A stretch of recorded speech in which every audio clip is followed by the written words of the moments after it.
Probably the best place I've ever worked and the best place I continue to work would be in the field. Out traveling, seeing customers, meeting with manufacturers. I would say the most fascinating place I've ever worked, and probably what set the stage for my whole career, was in the early days traveling around China by train. I was out there and able to visit a lot of factories and really learn. And that was just the best. I would say that the best place that I had to learn and grow would have been at Yale University when I was in graduate school. So it was definitely not for the infrastructure, because as you might guess, it's pretty old at the time. But I think what really inspired me there were just the people there. So the students that I was with, my PhD advisor that was there, I think the environment was just so rich for learning. Everybody wanted to learn. Everybody wanted to be there. Don't get me wrong, there were times where it was very difficult, but I think one of the things that we all learned there was perseverance, and that if you really wanted to get to your goal, you could do that, and there was a bunch of people there to support you. And while I say that was my first experience and probably the most that stands out in my mind, I would say that the places that I've worked subsequent to that, so both Pfizer in Groton and Amgen in Massachusetts, both have inspired me that way. So I have to say, I work better in large teams. So although I do like to spend some time at home, I tend to do it when I've got so much to do that I need some time to myself.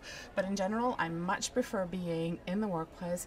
What we've been doing the last couple of years at Intel, which I really like, is we've been setting up these collaborative spaces.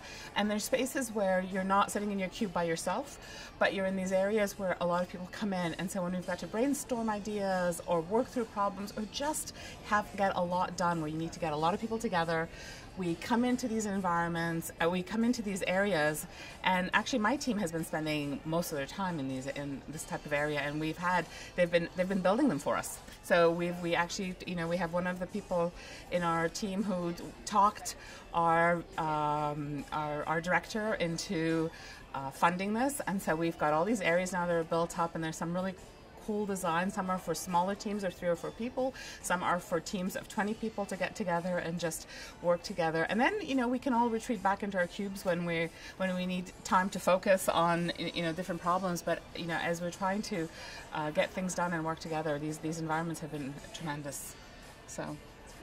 So the best place I've ever worked and why I loved it is a startup software company. Well, they're not a startup, but they work with a lot of startups, called Pivotal Labs in San Francisco. They built our initial deploy of 140.com when I was a sole founder and had no employees, no technical staff. It's full of Ruby on Rails engineers pair coding. So there's a soft murmur around the whole room of this energy of people collaborating. And you walk in the front door, there's just bright shock of energy. Everything's open. Everybody eats breakfast together every morning. Fantastically productive environment. You just wanted to be enthused and get a lot done every time you were there.